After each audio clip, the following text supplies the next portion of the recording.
We got Caitlin Rose here on 9100 in the volume.com studio and on volume.com. We just played that Colonel song because the Colonel is going to be opening up the show that Caitlin's got going on this Friday out at the Blue Room. And you've got an album out, and I've been saying Kazimi. Have I been getting it right? Oh, there we go. Can you imagine saying the word Kazimi and not gagging? That's such a weird Kazimi. No, and I was really, really hoping that I was going to ask that question and find out that was the sound I was going to have to make. It's an ancient Arabic term, and it's, I guess, astrological, but it's Kazimi, I think. Okay. I'm probably not saying that one right. Fair enough. You've got, there's a little bit of astrology kind of worked into the record. And I mean, you're into that, right?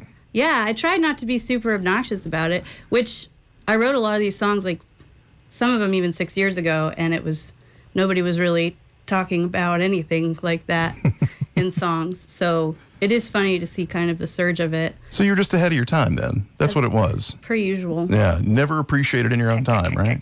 Yeah. Nice. So 35's a good year. Yeah. So what is what is Kazimi? What is that? The term, I think, translates into in the heart of the sun, or as if in the heart of the sun. I don't know how that can be that lengthy, but astrologically speaking, it's a Google. But okay, all right, it's an elated little moment. All right. I would imagine will there be copies of the album available? People come see you Friday. Yeah. So there you go. If I didn't sell all my pre-orders. I've been packing and shipping by myself, and then I just ignore what I call a no-no room for a while. Okay. So there is a strong possibility that we'll be able to get copies of Kazimi this Friday. So tell us about the record. I know I was kind of reading up on the sort of process about getting everything together and getting it out, and I know your friend Jordan. I call it a Sisyphean journey. A Sisyphean journey? Sisyphean nightmare, maybe. Boulder can't be that big. Yeah. Okay, never mind. Apparently that's a big boulder. It took 10 years to roll up a hill, so I'd say it was pretty intense. It was a strange little purgatory, but yeah. Yeah. So then, and I know you Jordan Lenning kind of worked with and co-wrote and produced and all that. Kind of how did the album sort of come to be working with Jordan? I mean, I've worked with Jordan since I was 20, so we're good friends. I mean, for the last 10 years, he's sort of been in my corner and at lunch, talking me through every time the boulder rolled down the hill. And, I think for me, it's always been about perfect timing, even if it seems like, a disaster and everything just kind of lined up. I did a show at Dark Matter with William Tyler and Luke Schneider, Jack Lawrence and Brian Kotzer. Just those guys, just some randos, right? Dudes, just some of the best musicians in this town. So totally normal.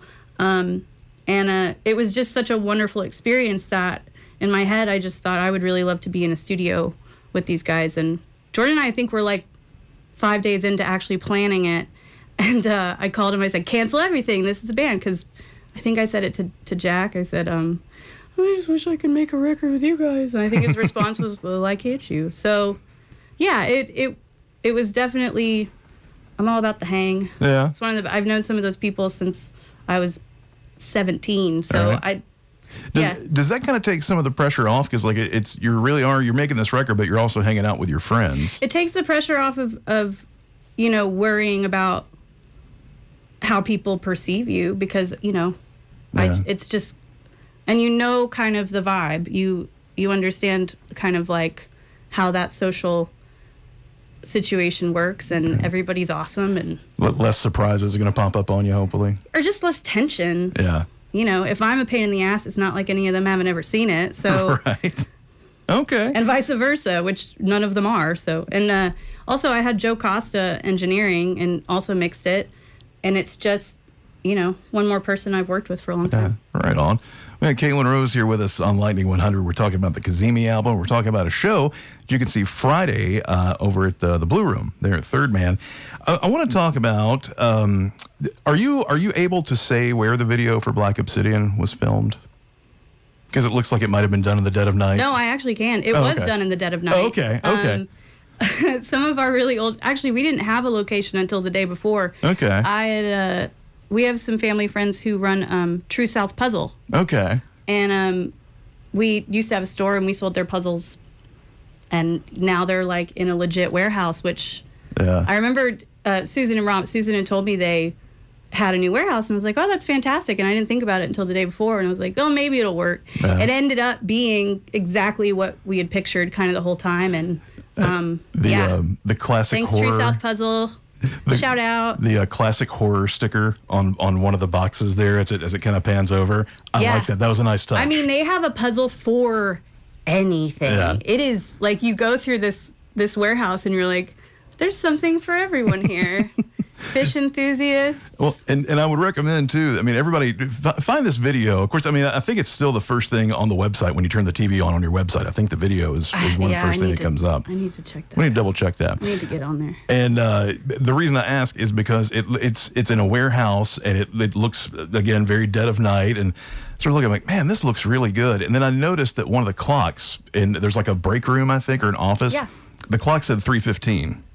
And so I thought, did somebody sneak in there in the middle of the night and film this and then run away? And should I ask her where this video was filmed? We did 2 days. It was Austin Lee, who's done a lot of work with Andrew Combs. Okay. That's how I met him. And he's just this kind of perfect person for me to spout half of an idea at. And he dives in. He's very thorough. But yeah, we shot twice. We shot during the day. They let us just use the warehouse. Mm-hmm. And then we came back. And I think we were there until like about midnight, 1:30. Okay. And it wasn't in like the funnest part of town, but it was right next to one of those the hill on the, I'm not going to talk about it. I'll tell you guys later. I can't remember where it is. But we got all those like exterior shots there and other exterior shots at my mom and stepdad's old house because they're people who bought their house let us use this giant, like woods and creeks and yeah, it was weird. It was kind of perfect that it lined up that quickly. It all comes together. That Austin's video, magic. That video is great. And did Austin do the Nobody's Sweetheart video too? Mm-hmm. Yeah, they're both just absolutely. That killer. was another last minute. That was out at the Loretta Lynn farm and ranch. Oh wow. Patsy and her family let us come out there and just kind of we rushed that one pretty hard, but it was a good day. That is so cool. I hadn't ridden a horse in like 20 years, so. Well, all right. So we're talking about Nobody's Sweetheart and Black Obsidian. These are just two of the great songs on the Kazimi album, which I have been saying correctly, and it's available right now. Get it at all your favorite music getting places, or do it the right way and get it directly from the artist at a show. For example, one coming up this Friday, the Blue Room out at Third Man. You can see Caitlin Rose with the Colonel.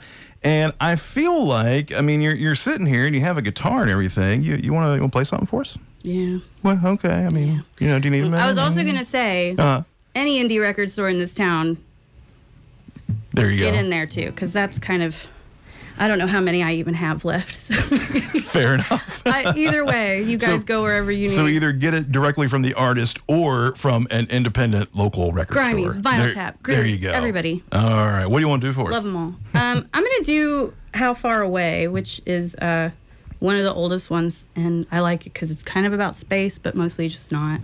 It's just a fun way to intro a song. There you go. This song's about space. Sorry, I'll be less weird. Hey-oh.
Should have used a pick. Classic Caitlin Rose. Just go for it and forget what that sounds like. Just jump in with both feet and hang on, right? That's one. That's Caitlin Rose live here on Lightning 100 and thevolume.com studio and on volume.com. Got a show coming up once again. It's going to be this Friday, Blue Room over at Third Man. Caitlin Rose and the Colonel. Kazimi is out now. Get it at all your favorite music getting places or directly from the artist or go to a local independently owned record store. I think I got it all. Is that all of it? Killed it, Casey. Right on. People do want to track you down, tour dates and merch and all that jazz. Where can we find you online? Yeah, I mean, on the Bandcamp re-merch, there's not much on there. I've got a Patreon I need to start sending people things on. But I got a little opening run. I've got my first tour in like 5 years for 2 weeks, opening up for Old 97s on the West Coast. And, then some UK stuff, if any of you guys are listening. But and then website, all that, where can we? yeah, I'll be there. Okay. Just turn the TV on. Okay, fair enough. Well, Caitlin Rose, thank you so much. Thank you, Yeah, safe travels to you. Thank you. All right, we'll be right back in just a little bit. We'll do the latest from Parker Gisbert. That's going to come up next here on Nashville's Independent Radio, Lightning 100.